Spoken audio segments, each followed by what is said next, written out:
This company, tucked away in Carrollton, could soon transform the way that certain cancers are treated worldwide. And the cure could be about as simple as getting a flu shot. Only a handful of treatments ever move into the final stage of FDA approval, and one we're about to highlight just did. I-Team reporter Ginger Allen has been following this for a decade. Every month, 19-year-old Ella McKiernan travels from Spokane, Washington to Dallas. I felt like I was like someone that commuted to work. 2 years ago, the then senior in high school was headed off on a spring break trip. I had a cough for like 2 months, and we were like, oh, I guess we should check this out before I go on this trip. The trip never happened. Instead, McKiernan spent the next week in the hospital in surgery.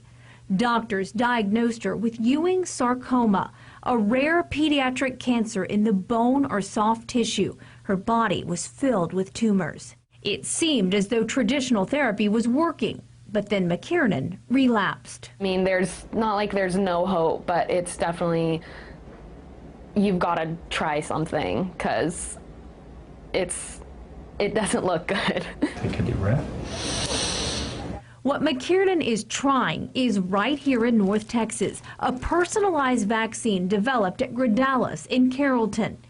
Since 2009, the immunotherapy company has been harvesting cells from patients' tumors, modifying them, and then re-injecting them into the patient's bodies. Any new cells or cancer cells that will appear will be targeted by the immune system of the patients. We first met the team several years ago in the early stages of the FDA approval process. Will the day come when your cancer shot's just like your flu shot?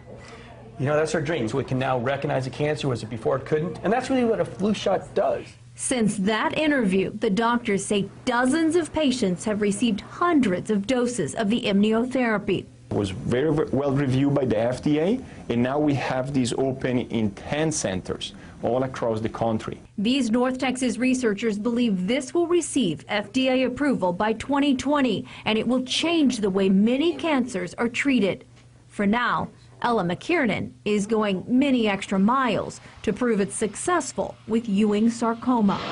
Ginger Allen, CBS 11 News. Such a bright future with immunotherapy. The immunotherapy, in this case, by the way, is called Vigil. The clinical trial for the Ewing sarcoma patients is going on now. But the Carrollton company says it's had success in ovarian and breast cancer. But again, Ewing's is what they're focused on, but they see other possibilities here. For more information, you can head to our website, cbsdfw.com.